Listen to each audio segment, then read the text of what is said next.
I'm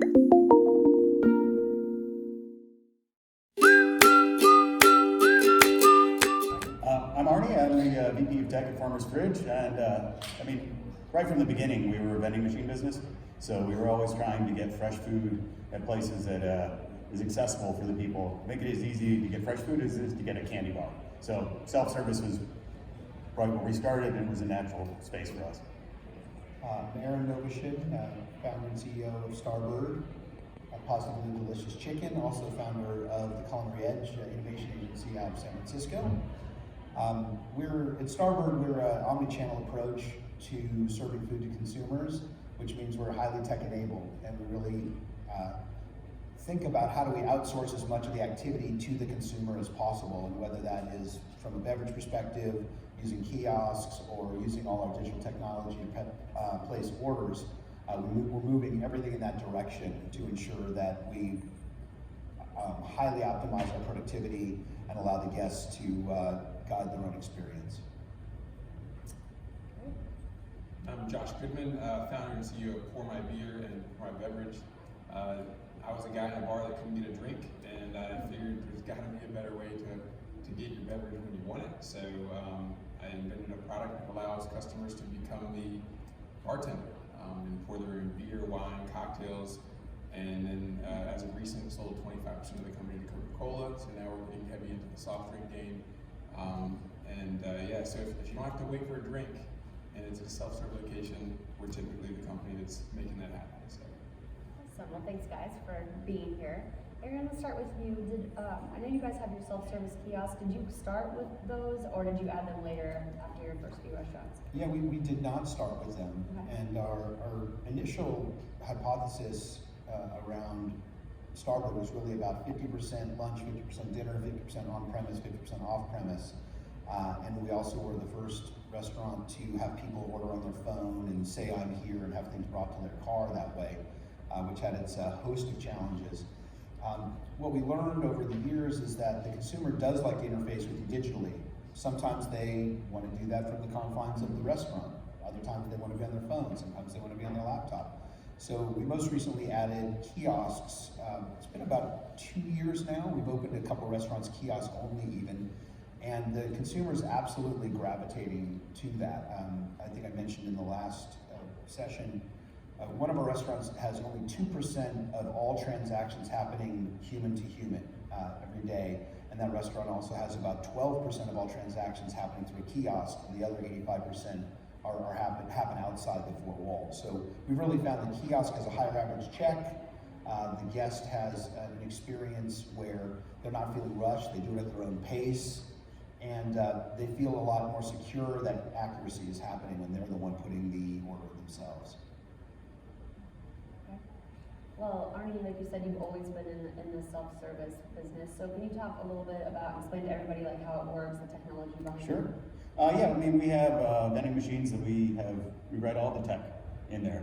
We buy the vending machine, but computer, the connectivity, the UI, everything, stocking technology, it's all about us. So it allows us to really customize each location that we have. We have 400 some vending machines. To the customer, we have a unique experience at each one. We can do different menus, different pricing, everything that works best for the customer in those areas, and really adjust to what's happening, the data that's happening in each location, and put all that into kind of a closed loop and make sure it's a great experience for everybody and get them fresh food and waste as little as possible. We have a very high sell-through, which is very important in fresh food because you have very little time to sell. Right. So are your customers, they're just regular people eating, just like at an airport or whatever, but you also are partnering with other companies too? Correct. We do some. We sell in Targets in the Chicago area and the Northeast. We're expanding in Targets. We sell in some grocery stores, particularly Jewel in the Chicago area. We also do a lot of wholesale and catering agreements with some hospitals and education. So a lot of the cafeterias had to shut down in both those places during COVID.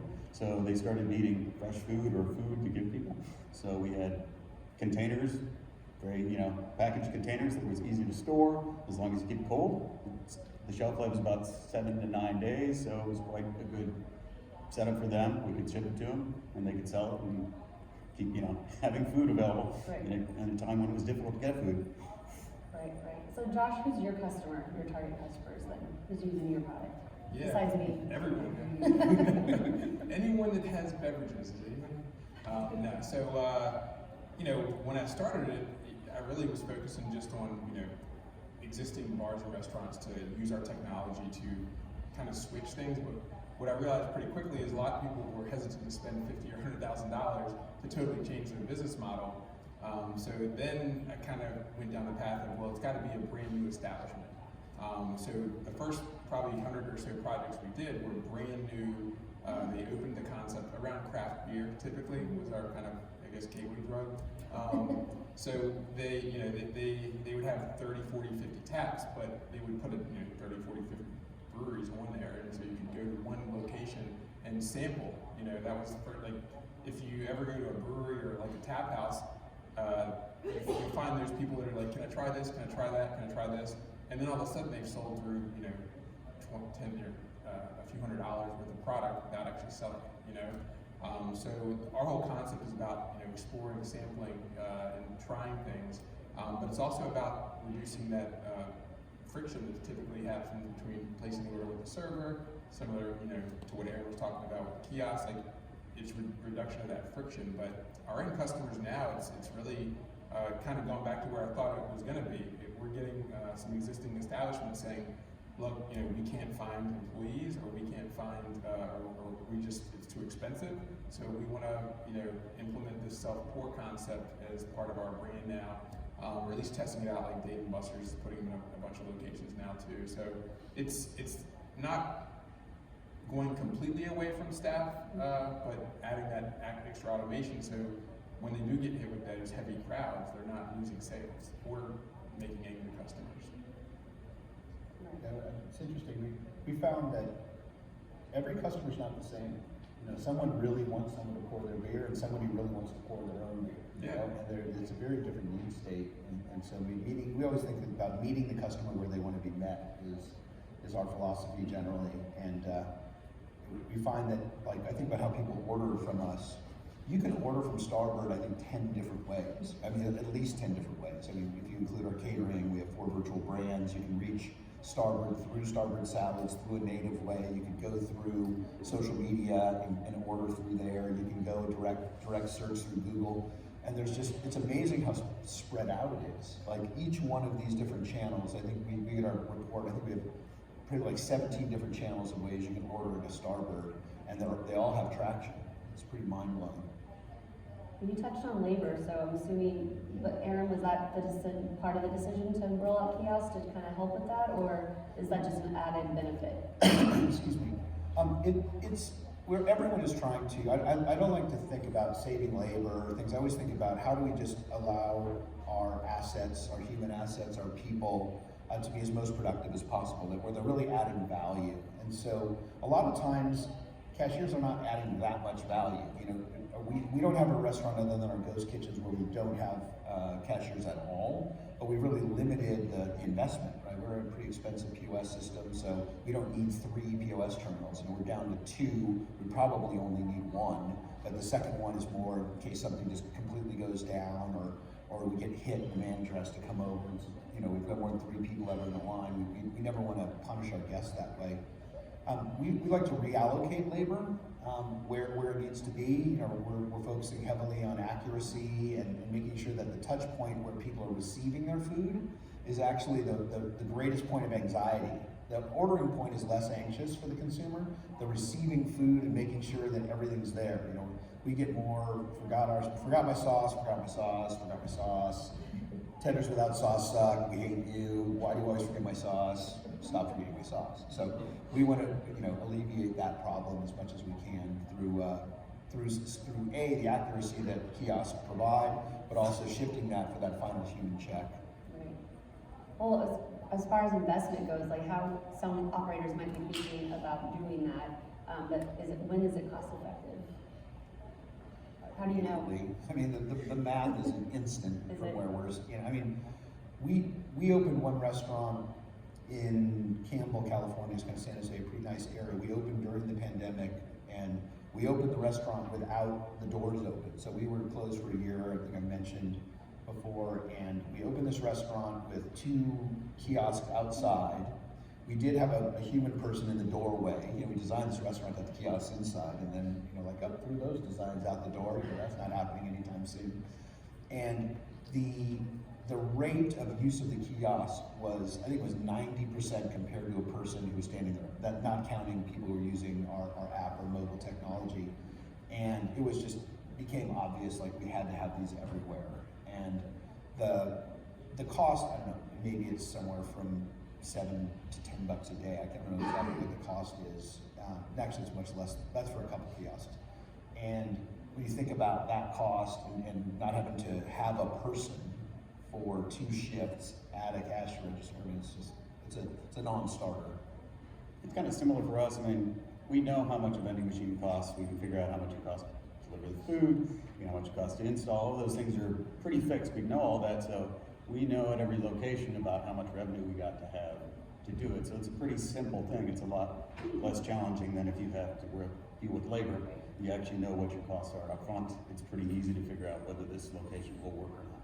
The only X factor is Department of Health or regulations, which that can really throw a wrench into things, because when you're dealing with food, you don't know what's going to happen if you have regulations. So does your technology, I'm assuming, have some kind of inventory tracking when you know it's low, or if there's a problem, temperature is not checked right, or? Yeah, we have abundance of, we'll know what the temperature of the food was from the moment it was an ingredient all the way to when it is purchased. So we track it all the way, all through the delivery cycle. We get 5-minute readings of the temperatures. All the fridges, we call it vending machines fridges. All the fridges report temperatures every 5 minutes. If it's out of temperature too long, it locks itself so that you can't buy it. So all of those things, it's very, very safe in general. I mean, it's probably difficult to find a safer way of getting your food than this place, because we have total control of the temperature and what happens with the food, and record with cameras everything along the way so we can see it. Right. Josh, same thing?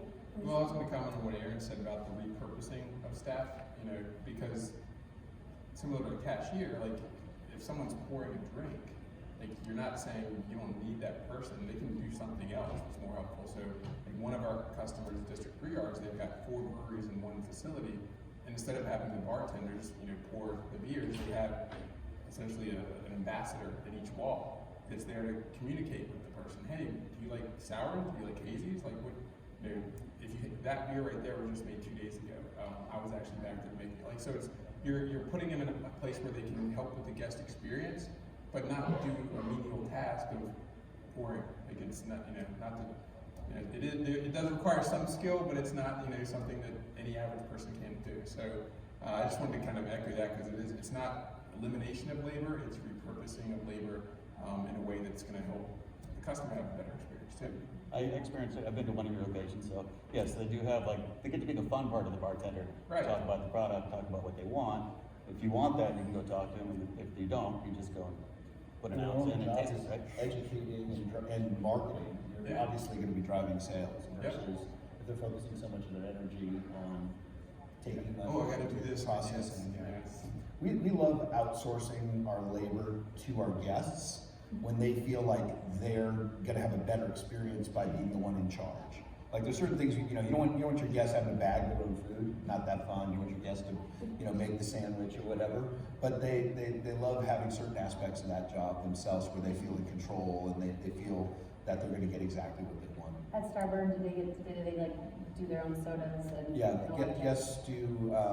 We have sodas. We use a craft soda company local to the Bay Area called Alameda Point. All cane sugar sweetened sodas. They're also making sparkling no sugar soda for us. We have a custom mango soda right now.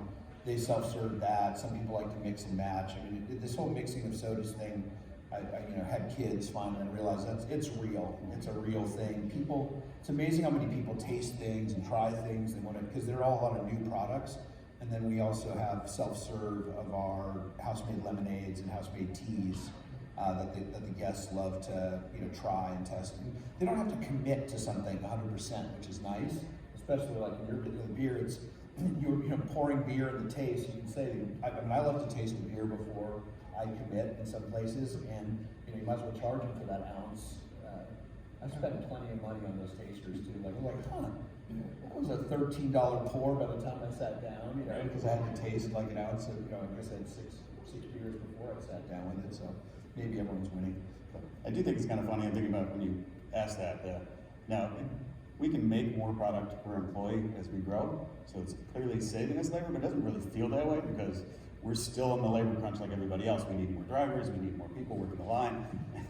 Yes, it's clearly saving us labor, it doesn't really feel like that because we still need more people, So and it's smart. your labor is mostly like stocking the machines and Yeah, things like that, right? Yeah, we, from end to end, we're fully vertically integrated, so we have to process the food, we have to assemble the food, we have to pack the food, we have to pick pack the food, we have to distribute it, we have to stock the machines every day. So that's like a 24-hour cycle, and then it starts over the next day. Right. So Josh, are there, I'm assuming you're gonna tell me that your product would be amazing in every restaurant, but are there any places where it doesn't do that well? Yeah, so, we're in a lot of different types of places. We're in places like, the Lake in Vegas, and we're in like the middle of nowhere, Indiana, so it's, there's a lot of middle of nowheres in the United States. But, when you look at how our system works and operates, in a traditional, I guess, like say casino, you would have all the options behind the bar, and then they'd have our system. And in that environment, like if you put that high volume or high traffic area against this middle of nowhere location in Indiana, I think everyone in this room would vote and say, yeah, that the Vegas one's going to kill that little one in Indiana. But in reality, the 20 tap system in Indiana is doing 50, 60 grand a month.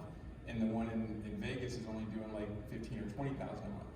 And it's because when you put, not to say that people are sheep, but when you put a bar next to self-service, even if it's clearly written everywhere that this is a self-service area, most people just go to the bar. Josh, want to share some mistakes? Yeah, well, I got some federal mistakes. Got an ankle. Another panel. Yeah, so I kind of obsessed over the guest experience, which I think any operator should, and I promote that. Like, there's you got to take it from what is it like when you first walk in the door to what is it like when you leave. When I first started the company, it's like you don't know how much you don't know, and I was so heavily focused on I just want to be able to pour a drink, and that's it. I didn't focus on the front end of the business of the transaction or the back end, and I call this the hospitality hamburger. I don't know, maybe I should trademark that if it's not already trademarked. But the hospitality hamburger for me is the top bun is coming into the restaurant, the middle bun is everything that happens while you're there, and the bottom bun is how do I get out of here. And anyone that's ever taken an Uber versus like a traditional taxi, you get out of the Uber, you feel like a rock star. You don't have to go in your pants, you don't pull out your wallet, you just get out and go. And that should be the goal in getting out of you should not make people wait in a line to get out of your restaurant if they want to leave. So when I first launched in 2015 with our technology, I was excited. We're selling these systems out, 30, 40 of them get out there, and then I'm from Richmond, Virginia, and I go back home to see one of our, I'm back home with some friends, and I was like, let's go out to one of our places, it's right down the street. We go there and the line's out the door. And I'm like, what is going on here? Like, I created this company so people didn't have to wait in lines, but they couldn't get people checked in fast enough because it was a dual process. They had to open a tab in the point of sales, and then open a tab with our system. And so it was just, and then when they had to leave, they had to do the same thing in the same area. So it's like the same people checking in are competing with the people checking out. And it was just, I was excited to go there, but I was super bummed when I saw it. So I was like, I gotta focus, that's a problem. And we've all, heard tech stacks and integrations and this and that, but that's where I was like, we're not gonna survive if we don't solve that problem. How did you solve it? We invested about $1 million into the integration side of things. So when you go into I'd say any of our high volume locations, probably 80-90% of our customers use our integrations now. We call it P&B Magic. So essentially when you open a tab in the point of sales, it kicks over to our system that, hey, there's been a new tab open, do you want to connect a card and wristband to it?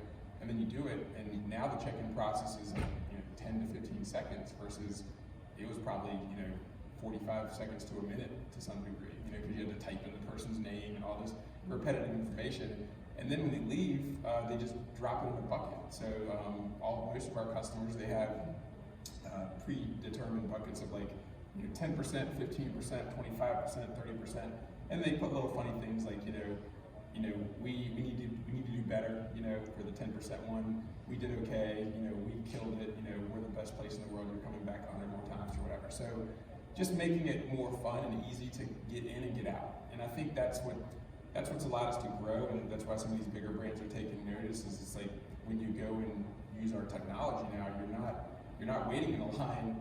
You're getting in, you're getting your card, and you're doing your own thing.